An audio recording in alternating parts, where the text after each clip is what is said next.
Dan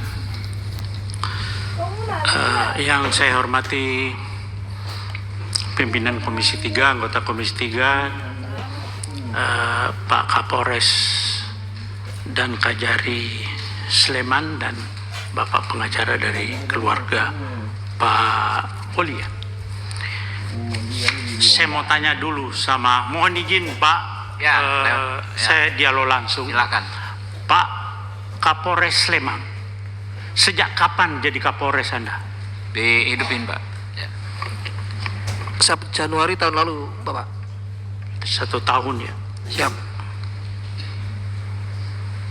Anda sebelum jadi Kapolres sudah di assessment belum? Siap, izin kami pada saat Kapolres masih AKBP juga sudah assessment, Bapak. Sudah.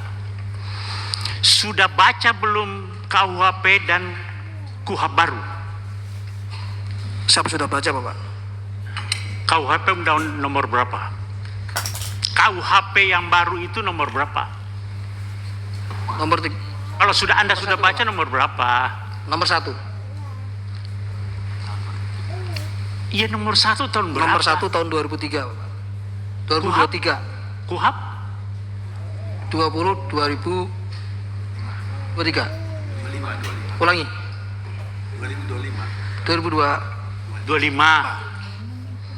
Saya tanya Anda karena ada kaitannya nanti di pasal di KUHP. Berlakunya kapan sih itu KUHP dengan KUHP? Sejak tanggal 2 Januari kemarin, Bapak. Kemarin kapan? Kemarin dulu. 2026. 2026. Siap. Jawabnya begitu kalau Anda Kapolres. Kemarin kok, kemarin apa? Anda Kapolres. Harus melihat sesuatu gitu loh. Nah, sudah disampaikan oleh Pak Riwanto tadi bahwa Bapak Kapolres sudah baca pasal 34 KUHP. Sudah baca? Enggak. Ada di situ itu permasalahannya, Pak. Belum baca. Pasal 34 KUHP yang Undang-Undang nomor 20 tahun 2000 nomor 1 tahun 2023. Pasal 34 bawa enggak? Siap, terkait restoratif justice, Bapak. Bukan, pasal 34 KUHP. Anda itu datang ke sini tentang masalah pasal-pasal, tapi Anda tidak bawa KUHP. Kalau enggak saya pinjamkan, saya bawa nih. Bawa, Bapak. Pasal 34. Saya yang baca.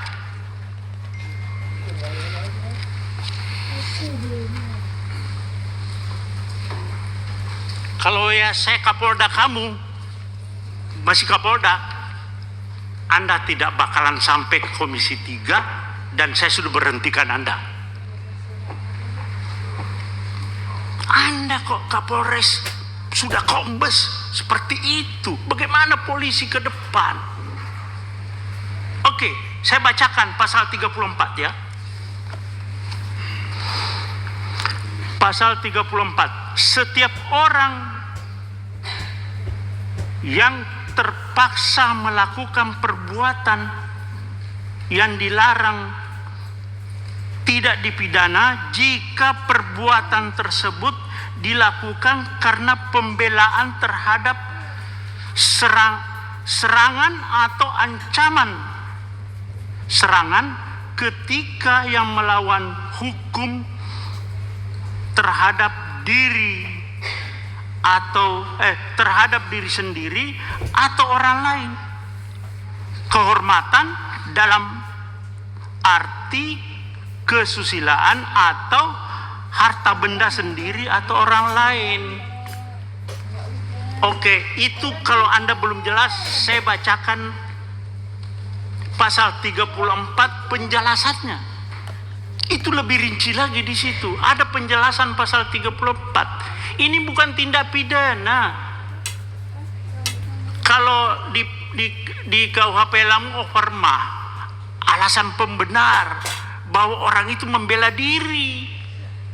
Membela diri, bukan undang-undang lalu lintas. Anda salah menerapkan hukum. Jaksa lagi P21 juga. Anda koordinasi yang nggak benar itu. Polres dengan kejaksaan. Anda koordinasi tapi salah. Bagaimana? Jadi maksud saya begini, Pak Kapolres dan Pak Kajari. Ini bukan RJ. Bukan RJ. Tidak ada tindak pidana di sini. Sependapat dalam tidak ada tindak pidana. Orang yang Bapak tahu, Bapak ngomong di televisi saya lihat Pak Kapolres itu, oh dia melakukan pembelaan yang melakukan tindakan tidak seimbang. Bapak tahu apa yang jambret itu tidak ada istilah di KUHP. Itu adalah pencurian dengan kekerasan. Bukan 36, bukan pencurian biasa, bukan pencurian pemberatan, tapi pencurian dengan kekerasan. Curas itu, Pak. Curas itu begal. Dia bawa celurit, bawa senjata tajam, bawa apa segala, bisa bawa senjata api. Nah, ketika orang itu, ini bahaya, Pak. Nah, Anda bilang tidak seimbang, dikejar oleh suaminya, korban. Orang sipil, Pak, tidak punya apa-apa. Orang sipil nggak punya apa-apa itu, nggak punya, tidak dipersenjatai. Jadi itu bukan tidak seimbang. Memang justru yang tidak seimbangnya itu orang sipil, Pak, yang mengejar pelaku curas. Bagaimana Bapak bilang tidak seimbang? Ya, jadi coba, bolak-balik begini, Anda salah menerapkan suatu pasal. Jadi tindak pidananya adalah curas, ya, pencurian dengan kekerasan. Tersangkanya meninggal dunia, ya selesai SP3. Itu loh, Pak Kajari juga. Nah, kalau Bapak pakai RJ lagi, Pak Kajari, tuntutannya apa sih? Mereka kan pasti ada tuntutan, Pak, kepada korban ini. Di media sosial juga Pak Kapolres banyak itu di media sosial. Seandainya yang mengejar itu polisi, terus yang meninggal, apakah polisi dipidanakan juga? Kan selama ini nggak pernah polisi ngejar meninggal orang itu, kan tidak dipidanakan juga. Jadi pasal 34, Pak, nanti coba Bapak buka, terus penjelasannya juga itu alasan pemaaf. Karena orang ini jadi korban, Pak. Orang korban jangan jadikan tersangka. Ini kenapa Pak Kajari juga begitu, P21, langsung RJ. RJ itu ada tuntutan lagi toh, Pak. Nah, saya mau tanya Pak Kajari, dia minta berapa sih? Atau apa tuntutannya yang dari sana? Ya, jawab, Pak. Mohon izin Bapak, jadi pada saat pertemuan di Zoom meeting pada tanggal 26 tersebut, itu sempat disampaikan oleh pihak dari Palembang melalui kuasa hukumnya. Karena saya suruh bicara sendiri, keluarga yang dalam hal ini sebagai jambret itu tidak mau, Pak. Tidak mau bicara, semua pokoknya melalui kuasa hukumnya. Iya, bukan malah Ya, kuasa hukumnya. makanya kuasa hukumnya akhirnya menyampaikan pada forum itu, mungkin pihak keluarga daripada Pak Hogi juga tahu, itu hanya memberikan bahwa dia waktu itu biaya-biaya yang timbul seperti untuk mengantar jenazah dari Jogja ke Palembang, biaya ambulannya, terus biaya pemakamannya, dia seperti itu hanya menyampaikannya. Selanjutnya akan nanti Nilainya berapa, Pak? dia belum menyebut nilai pada saat itu, Bapak. Pada saat pertemuan Zoom meeting itu dia tidak menyebut nilai, hanya menggambarkan bahwa kan kami ada pengeluaran biaya-biaya seperti biaya ambulan, biaya pemakaman. Nah, selanjutnya pada pertemuan lanjutan pada tanggal 27 kemarin itu akhirnya antara kuasa hukum sepakat mau bertemu 4 mata besok sore di kantor Kejaksaan Negeri Oke, Sleman. cukup lanjutkan Pak. Cukup, belum, masih ada. Jadi Pak Kajari dengan Pak Kapolres coba ini ya, Pak Kajari, Pak Kapolres sih sudah sespimpi atau Lemhanas? Belum? Saya belum Bapak. Sudah sespimpi? Belum Bapak. Hah? Belum. Belum. Ya udah.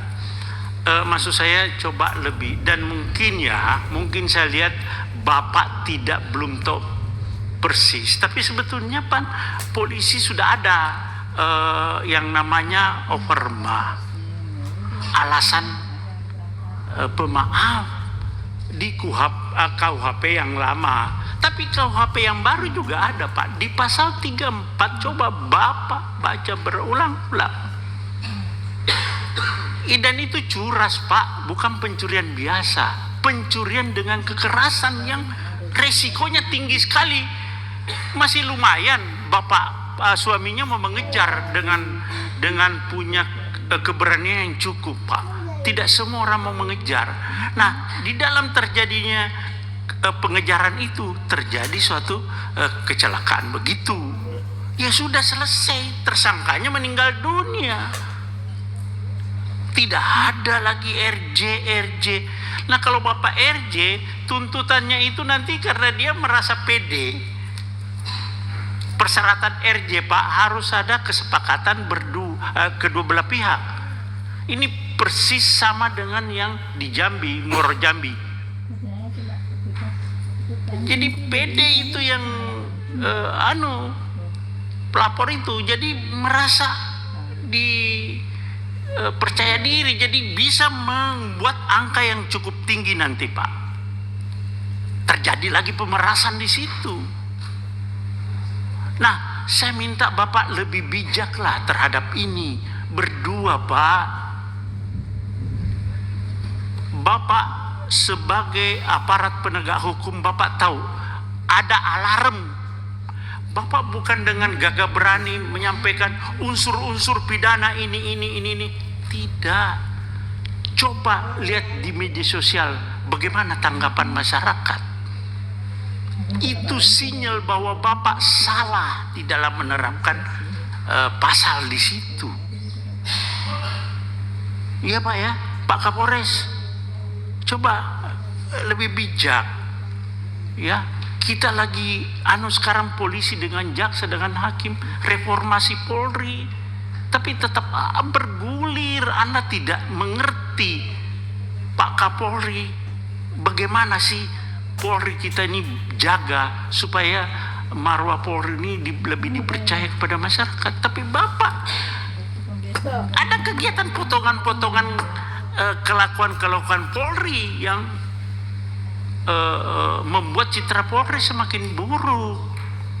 Kita berusaha Pak, kita di sini semua sepakat Polri itu di bawah presiden.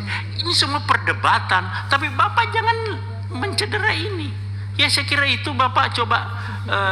Kalau saran saya ini SP3 Pak. Terima kasih. Assalamualaikum warahmatullahi wabarakatuh.